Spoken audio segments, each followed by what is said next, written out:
When we're wrong, God's right, no matter what. And one of the things that God does in the lives of his children is correct us, to put us back on the right track. It's what a good daddy tries to do. Well, God's the best daddy that ever is or ever was. And he does it right. And so Eliphaz is telling Job this in chapter 5 and verse 17. He says, "Behold, happy is the man whom God correcteth. Therefore despise not thou the chastening of the Almighty, for he maketh sore and bindeth up, he woundeth, and his hands make whole." Now, I don't know very many people who are happy when they are being corrected, but we should be.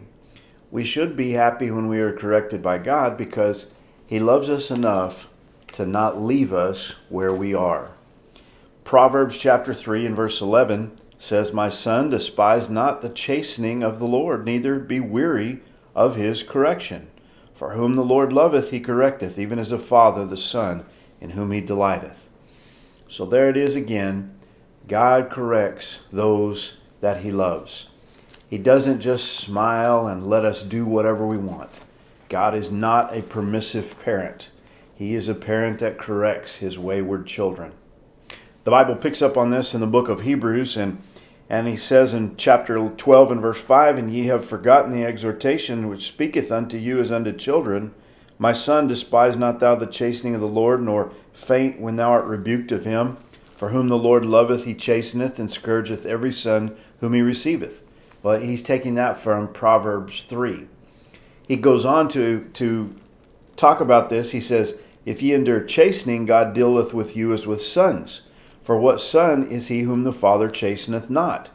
But if ye be without chastisement, whereof all are partakers, then are ye bastards and not sons.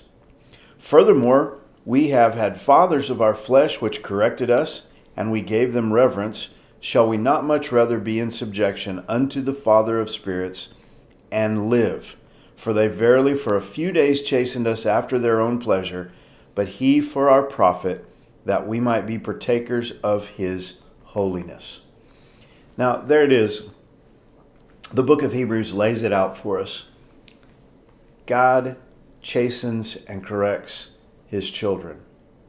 If you can sin and live however you want and get away with it, you'd better be scared because you don't belong to God if that's the case. Because he says that's a bastard. He says the child that belongs to God is the child that experiences correction. He says all are partakers. And he tells us there, he says, he uses the illustration of an earthly father. He says an earthly father corrects us. He does it for his pleasure. He does it the best that he can. But an earthly father is limited in knowledge, limited in ability, limited in so many ways. But God is unlimited. And it says there that God's chastening is for our profit because he wants to make us holy. You see, that's what God is doing in our lives. He is sanctifying us. He is working in our lives to get rid of all of the stuff that doesn't line up with his will and to make us more and more like Jesus, which is our destiny, to be like Jesus.